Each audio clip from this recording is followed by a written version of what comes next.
بسم الله الرحمن الرحیم. ګرانو هیوادوالو، د اختر مو مبارک شه او هغه ملګري چې حج ته تللي دي حجونه مو مبارک شه. الله تعالی دې وکړي چې د اختر په ورځو کې اوسئ کولی د کورنۍ او د ملګرو سره ښه وختونه سره تیر کړئ. متاسفانه شاش کال اختر بیا په داسې یو حالت کې راغی چې زموږ وطن افغانستان د طالبانو په اشغال کې دی. نه هغه خلک چې دننه په وطن کې دي خوشحاله دي او نه هم هغه خلک لکه موږ غوندې چې مهاجرت او په بې وطنۍ کې ژوند کوي هم نه یو خوشحاله.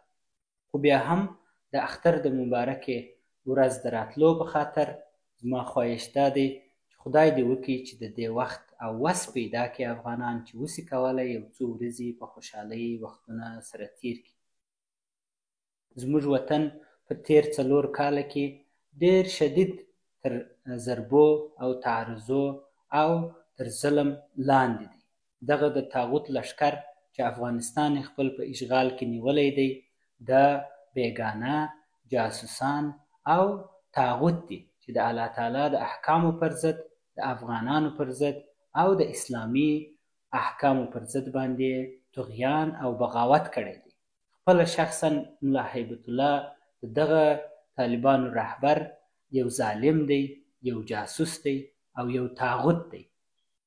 زه به دا کیسه تاسې ته وکړم په 2019 کال کې کله چې اختر محمد منصور د دغه څخه ایران څخه را روان و نو امریکایان طیارې وویشتې مړ یې کړي. د هغه بعده طالبان را ولاړ سوله او دا تصمیم یې ونیوی چې ملا محمد یعقوب د ملا محمد عمر اخوند زوی خپل مشر وټاکي. په دا حال کې د پاکستان نظامی استخباراتو ISI مداخله وکړله، یو جګړن راغی او ټول طالبانو ته یې وویله چې موږ تصمیم نیولی دی چې ستاسې مشر دی ملا هیبت الله او ټول ته یې امر وکړئ چې تاسې ملا هیبت الله ته بیعت وکړئ. په داسې طریقې سره دی د طالبانو امیر او مشر وټاکل شو. په داسې حال کې چې دغه طالبان چې اوس پر دا چوکیو ناست دي دا ټوله پوهیږي او دا زما اواز اوري چې یو نفر طالب ملا هیبت الله ته رایه نه ده ورکړې، یو دانه د طالبانو مشر د ده په راتګ باندې نه و خوشحاله. د وچ د پاکستان د نظامیانو په وچ زور باندې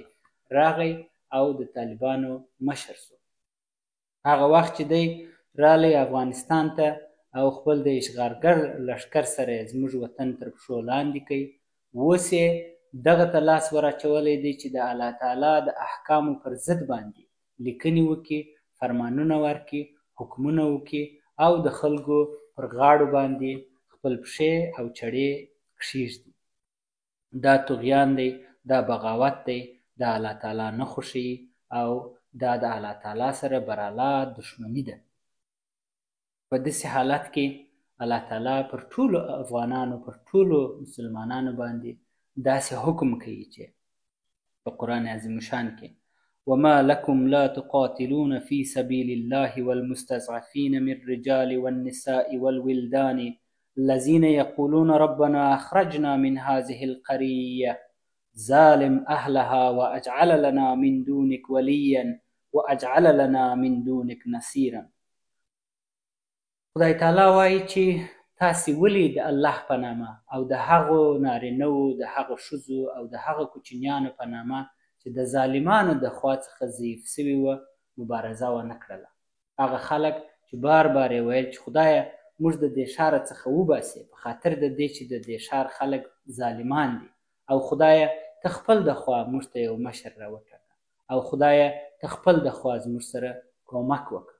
دقیقا د هغه حالت و په مکې معظمه کې مسلمانان تر ظلم او تر جبر لاندې وه او دا خواهش یې د الله تعالی څخه کړی و او د الله تعالی حکم دا و چې تاسې ولاړ سئ او مبارزه وکړئ. نن په افغانستان په ګوټ ګوټ کې دغسې حالت روان دی. ټول مسلمانان وایي چې د دې ښاره څخه موږ وځو.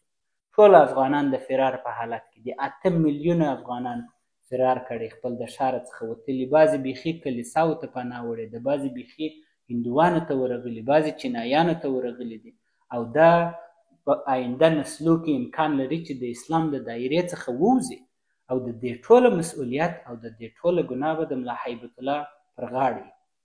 مسلمانان په افغانستان کې تضعیف سوله، مسلمانان په افغانستان کې شکنجه سوله، د افغانستان اقتصاد سقوط وکړي، د افغانستان نظام سقوط وکړي، افغانان بې حیثیته، بې عزته او بېچاره سوله، مهاجر سوله. دا ټوله د ملا هیبت الله او د ده د طاغوتي لښکر د لاسه، او الله تعالی به دوی ته ډېره شدیده جزا ورکوي. دلته مؤمنینو ته خدای تعالی حکم کوي چې تاسې، خدای تعالی وایي زه خپله کولی شم چې داسې یو ظالم ته جزا ورکړم، مګم زه غواړم چې دغسې ظالمانو ته ستاسې په لاس باندې جزا ورکړم.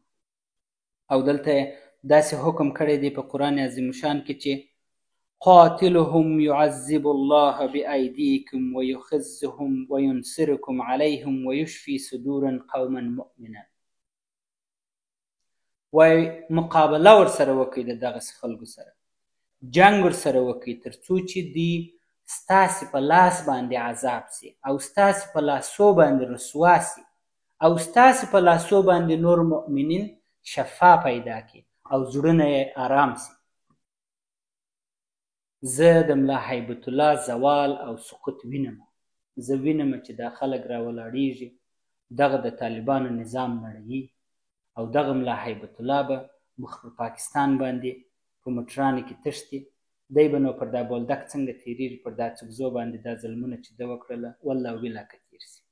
پر دا لاره یې افغانان راګرځي، دی به بیرته د کندهار د ښار خواته منډې کې، محافظینو ډریوران به یې وتښتي او خلک به دغه د ده لنګوټه د ده غاړې ته ور واچوي او داسې یې راشوه کړي پر دا سړک باندې.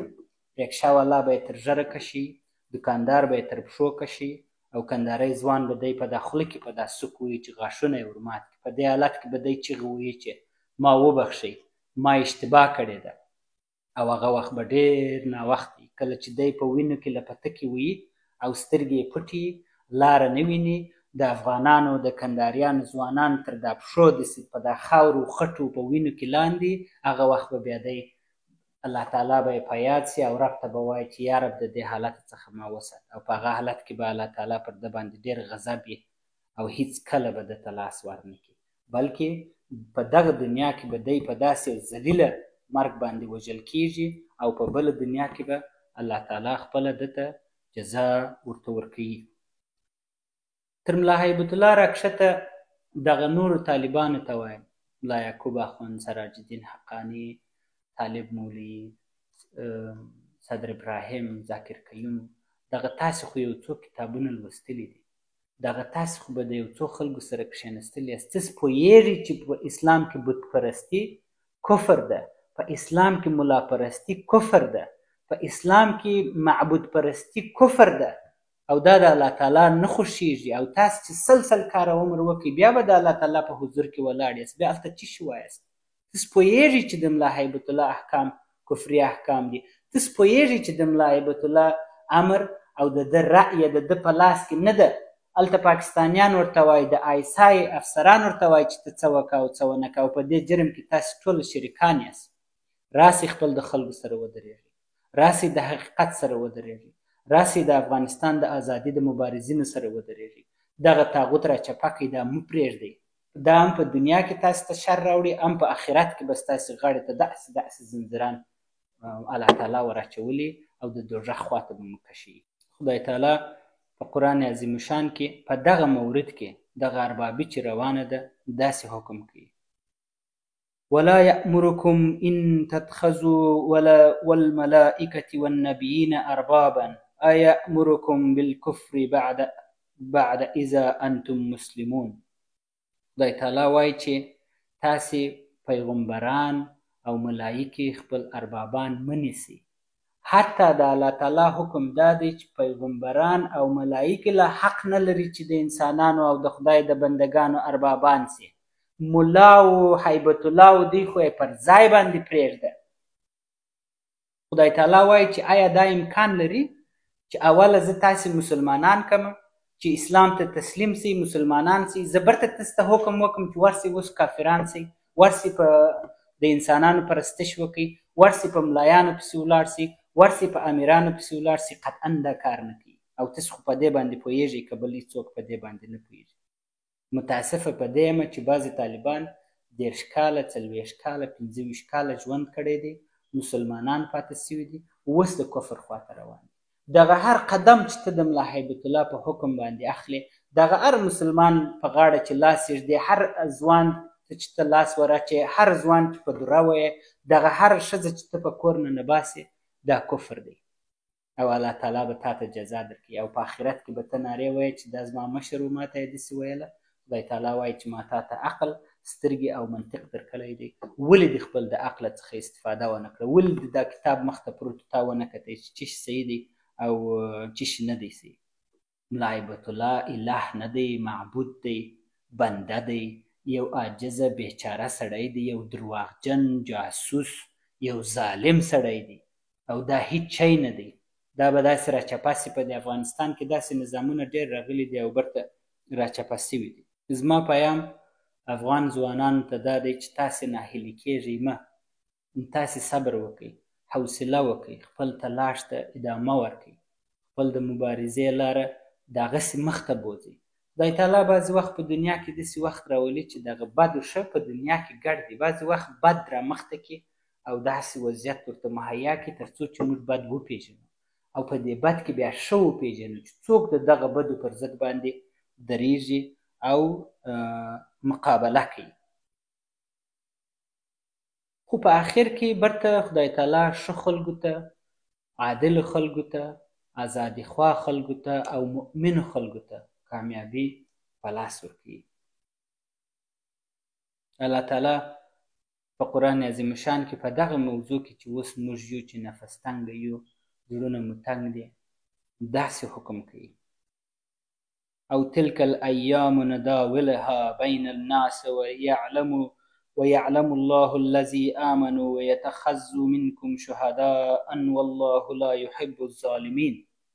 خدای تعالی وایي چې دا جهان او دا روزګار زه دغسې سرله راګرځوم تر څو هغه خلک چې ایمان لري، اعتقاد لري، هغه وپېژندل سي او هغه خلک د نمونه په حیث باندې په انسانانو کې برته ظهور پیدا کړي او برته را پیدا سي چې هغه ښه خلک، ښه مشر، مبارزه سړی، عادله سړی چې دغه جبر ته نه ووایي، دغه ظلم ته نه ووایي، هغه بیا الله تعالی د نمونه په حیث باندې په مسلمانانو کې راپورته کوي او د هغه په واسطه باندې ملتونه برته سره را جوړوي.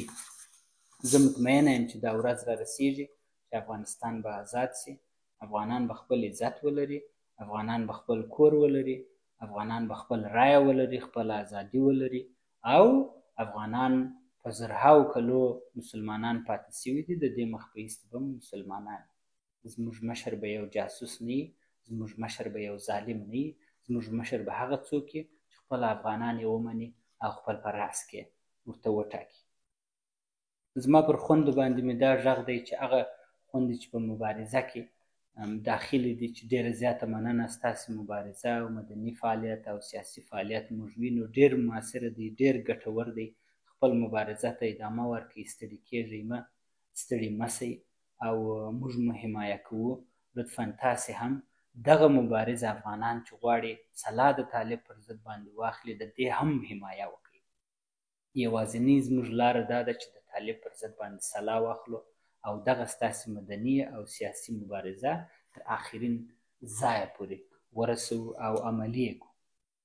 د افغانستان پر سیاسیونو باندې مې دا غږ دی چې دغه د مهاجرت په حالت کې چې موږ داسې یو، خو د زغملو نه دی.